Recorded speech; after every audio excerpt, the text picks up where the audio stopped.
함께 읽겠습니다. 또 내가 보니 보라 어린 양이 시온산에 섰고 그와 함께 14만 4천이 서 있는데 그들의 이마에는 어린 양의 이름과 그 아버지의 이름을 쓴 것이 있더라. 아멘. 예, 기도합니다.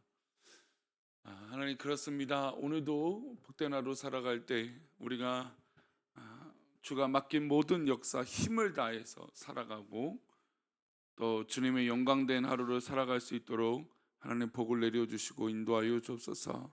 주님께서 주신 이 놀라우신 나의 삶에, 나의 가정에, 나의 주어진 모든 순간에 기쁨으로 주를 바라보게 하여 주옵소서. 우리 귀한 성도들을 하나님께서 붙잡아 주셔서 오늘도 주가 맡긴 모든 이들을 건강하게 복되게 잘 감당할 수 있도록 은혜를 내려 주시고 하나님 기뻐하시는 삶을 살 수 있도록 은혜를 내려 주옵소서. 이 시간 2,000번제로 드려진 예물들과 또 범사에 감사에 드려진 예물을 기뻐 받아 주옵시고 말씀을 나눌 때에 우리와 함께하여 주옵소서. 감사하고 거룩하신 예수 그리스도 이름으로 기도 올렵나이다. 아멘. 어, 인간이 여러 가지 만들어가는 제도나 만들어가는 모든 것 중에 하나가 그래도 가장 이 건강하고 또 어떻게 보면 좀 좋은 제도가 있다면 아무래도 그것이 우리가 지금 이 땅에서 살고 있는 민주주의일 겁니다. 그러나 우리가 민주주의가 이렇게 각광을 받고 또 사람들이 그래 사람들을 이 자유민주주의를 정말 공경하고 동경하고 또 이렇게 바랐던 것은 또 얼마 되지 않습니다. 실제로 1900년도 초, 뭐 1800년 후반부터 이 1900년 초까지는 이 뭐 공산당, 그렇죠? 이 사회주의, 모든 사람들이 잘 사는 어떤 그런 뭐 이 국가 뭐 이런 것들을 지상 낙원을 꿈꾸는 어떤 뭐 그런 이 정치나 어떤 그런 사회 제도를 꿈꿔왔죠. 그러나 이 100여 년이 지난 이 시점에 아, 이 독재라든지 또 이 공산주의가 얼마나 병폐가 더 큰 것을 알게 됩니다. 근데 그럼에도 불구하고 그렇다면 자유민주주의가 또 그렇게 무조건 옳은가? 물론 지금이야 정말 좋고 선한 것, 또 인간을 위한 어떤 이 정당한 제도들이 분명히 좋은 것을 알고 있지만 이 자유민주주의가 정말 우리 인간을 대변하고 모든 것을 갖추는 제도라 이 정치적인 어떤 요소라고 말할 수 있을까요? 또 그렇지 않죠. 그러니까 인간이 만들어낸 것이 또 함께하는 것이 100%라고 할 수 있는 것들이 아니라는 것을 우리는 더 알게 됩니다. 게다가 이 자유민주주의의 가장 단점 중에 하나는 치명적인 약점일 수 있지만 다수의 결정이 소수의 결정보다 낫다라고 할 수 없다라는 거예요. 게다가 이 자본주의에 입각한 민주주의는 대다수의 이익이 어디 있는가에 따라서 그 결정들이 되어질 때가 있어요. 그러다 보니까 소수의 어떤 그런 피해자들이 발생되는 경우들이 적잖게 많다라는 겁니다. 특별히 2차 세계대전을 일으켰던 히틀러는 굉장히 선동주의자입니다. 굉장히 언변이 뛰어났고 사람들의 마음을 잘 이끌어냈던 사람입니다. 그러니까 대다수의 지지를 받았고 이 독일의 뭐 엄청난 지지를 받았죠. 그만큼 선동을 잘했거든요. 근데 그가 일으켰던 이 2차 세계대전의 이 결과물과 과정을 볼 때 절대 다수가 지지했다고 할지라도 얼마나 끔찍한 결과를 가져올 수 있는지 이렇게 볼 수 있습니다. 게다가 이 정치라는 것이 선동을 어떻게 하느냐에 따라서 이 사람들의 마음을 뒤흔들고 있기 때문이죠. 근데 우리나라의 이 정치적인 현실을 보면 굉장히 이 선동하고 있는 이 두 거대한 정당이 정말 무엇이 옳은지 모른 채 혼란한 이 시대를 정말 살고 있다라고 해도 과언이 아닙니다. 오늘 읽은 말씀은 소수의 사람들이 믿음의 과정을 지키고 또 그것을 어떻게 유지하고 또 어떤 마음으로 어떤 믿음으로 살아가야 되는지 이 말세의 때 그것을 분명하게 설명하고 있습니다. 1절 말씀 다시 볼까요? 함께 읽겠습니다. 또 내가 보니 보라 어린 양이 시온산에 섰고 그와 함께 14만 4천이 서 있는데 그들이 이마에는 어린 양의 이름과 그 아버지의 이름을 쓴 것이 있더라. 어제도 말씀드렸지만 이 14만 4천을 다시 한번 이 본문에서 말하고 있습니다. 근데 그 이마에 이 14만 4천의 인원의 이마에 어린 양의 이름이 기록되어 있다고 하는 것이죠. 배교하고 황제에게 무릎 꿇은 사람들은 오른손이나 이마에 뭘 받았다고 했죠 어제? 666이라고 하는 짐승의 표를 받았다라고 했습니다. 국가 권력은 로마 황제에게 절한 자들에게 짐승의 표를 주고 그들이 잘 먹고 잘 살 수 있도록 해줬습니다.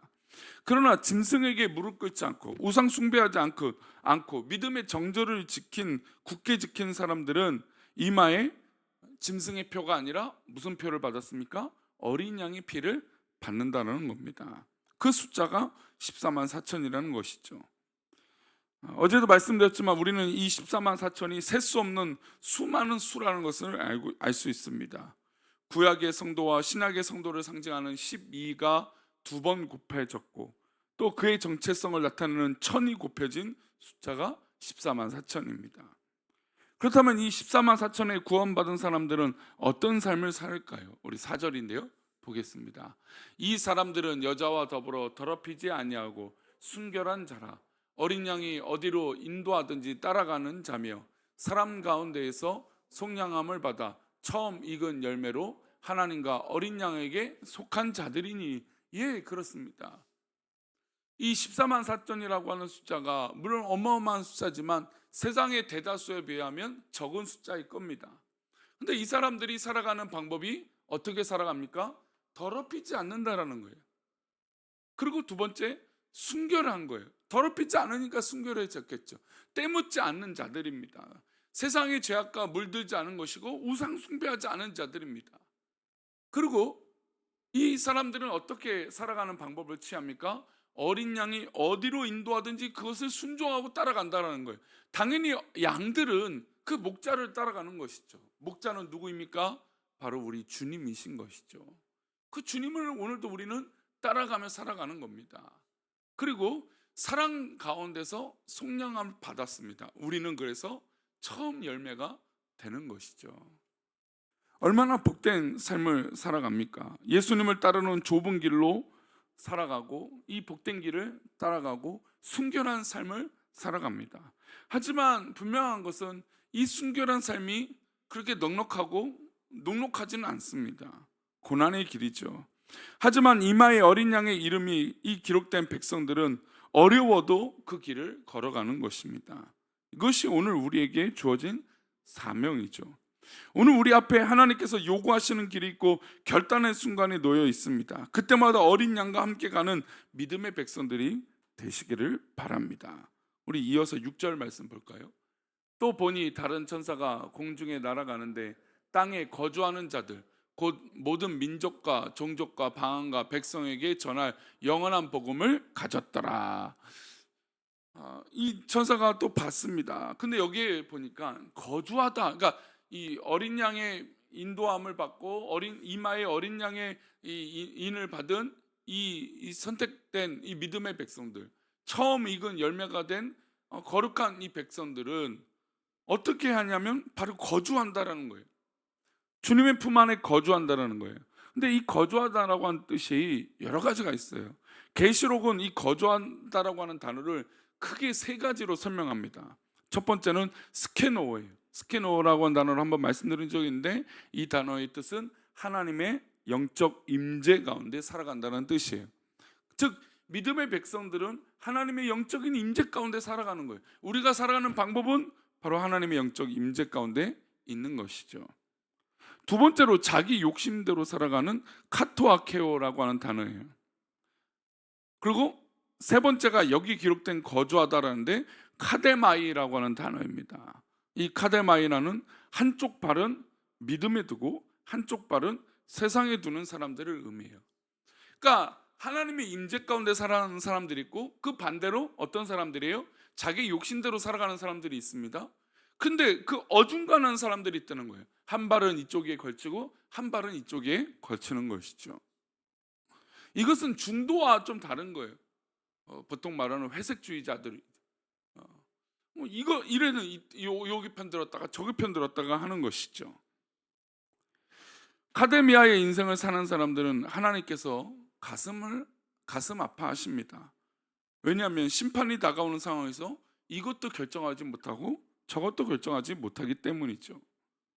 복음을 전하고 구원하기 위해서 끝까지 애쓰고 우리 하나님께서 그렇게 소망을 갖고 있는데, 이 한쪽 발은 세상에, 한쪽 발은 교회에 있는 척하고 살아간다는 것이죠.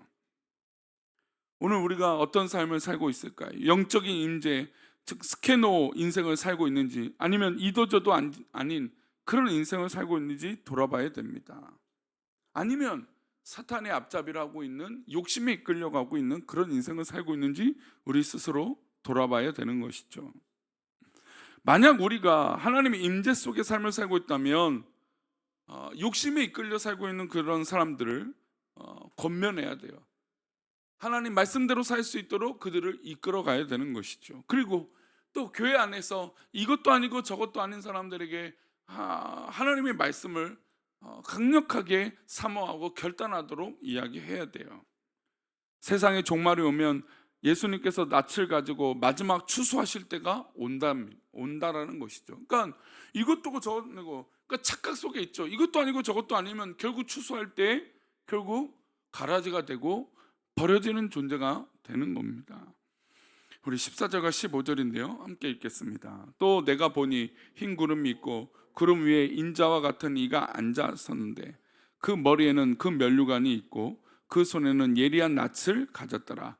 또 다른 천사가 성전으로부터 나와 구름 위에 앉아있는 이를 향하여 큰 음성으로 외쳐 이르되 당신의 낫을 휘둘러 거두소서. 땅의 곡식이 다 익어 거둘 때가 이르렀습니다 하니. 예, 그렇습니다.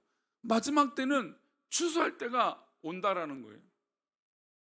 그러니까 죄인들은, 그러니까 늘 죄악 속에 있는 사람들은, 예, 그래, 저 이들은 지옥에 가고 하나님 기뻐하시지 않는 결과를 갖는지 뻔히 알아요. 근데 착각 속에 이것도 아니고 저것도 아닌 사람들은 어떻습니까? 나는 교회 안에 있는 것처럼 보이지만 결정적으로 그들은 오히려 더 안타까운 결과를 갖게 될 것입니다. 예수님이 손에 낯을 가지고 있습니다. 여러분, 보면 농사를 져보신 분들을 또 보시면 알겠지만 이 벼농사를 지으면 옆에 뭐가 잡니까? 피가 있죠. 근데 물론 이 피를 뽑다가 벼를 뽑기도 하겠지만 결국엔 추수할 때는 어떻습니까? 예, 추수할 열매를 맺는, 이 곡식을 걷는 분명한 벼들이 있지만 아닌 것들은 버려지게 돼 있어요. 아무리 같이 끝까지 버틴다 하더라도 결국 그들은 열매를 맺지 못한다는 것이죠. 열매가 없죠. 우리는 예수님이 농부라고 배웠습니다. 농부이신 주님은 씨를 뿌리고 김을 메고 양분을 주고 기다리는 동시에 추수할 때가 되면 낯을 가지고 추수를 하십니다. 심판의 날 때가 되면 농부이신 그리스도가 알곡과 가라지를 분명히 나눌 것입니다. 알곡은 모아서 곳간에 드리게 되고 가라지는 당연히 모아져서 불태움을 받게 됩니다. 우리는 농부이신 주님 아버지를 생각할 때마다 씨 뿌리는 자의 비유를 생각해야 되는 것이고, 그것이 그냥 단순한 의미가 아니라 우리에게 생명과 같은 일인 것을 기억해야 됩니다. 그냥 적당히 해야지, 또 어떤 결단을 하지 않는다라는 것은 이렇게 우리에게 신앙적으로 무서운 결과를 갖게 되는 것이죠. 그러니 우리는 이것도 아니고 저것도 아닌 자가 아니라 예수님의 뒤를 따라가며 어디로 가든지 주님 품 안에 꼭 붙어 있는 그런 믿음의 성도들이 되시기를 축원합니다. 분명히 오늘 우리에게도 주님은 우리에게 결단을 요구하실 것입니다. 세상에 적당히 살고 있을지, 아니면 정말로 하나님 믿음 안에 살아가고 있는지, 그것을 우리에게 요구하고 계시죠. 그럴 때마다 착각하지 말고 절대로 주님만 품 안에 있고 추수할 때를 기다리며 주님 안에 함께하는 그런 하나님의 영적 임재 속에 살아가는 저와 여러분 되시기를 축원합니다. 기도하겠습니다. 하나님 아버지, 우리가 주님의 품 안에 있기를 소망합니다. 하나님 우리를 붙들어 주시고 주님 품 안에 있어 하나님 기뻐하시고 건강한 믿음의 삶을 살 수 있도록 인도하여 주옵소서. 하나님이 말세 때에 이것도 아니고 저것도 아닌 자가 되지 않게 하여 주시고 정말 분별하여 이 추수할 때를 기다리며 하나님 품 안에 있는, 또 내 머리에 정말 어린 양의 인을 받은, 표를 받은 그런 믿음의 백성들 되게 도와주옵소서. 주께서 오늘도 그렇게 거룩한 어린 양의 자녀로 살아가는 복된 하루가 되시기를 원하옵고 거룩하신 예수 그리스도 이름으로 기도 올려옵나이다. 아멘.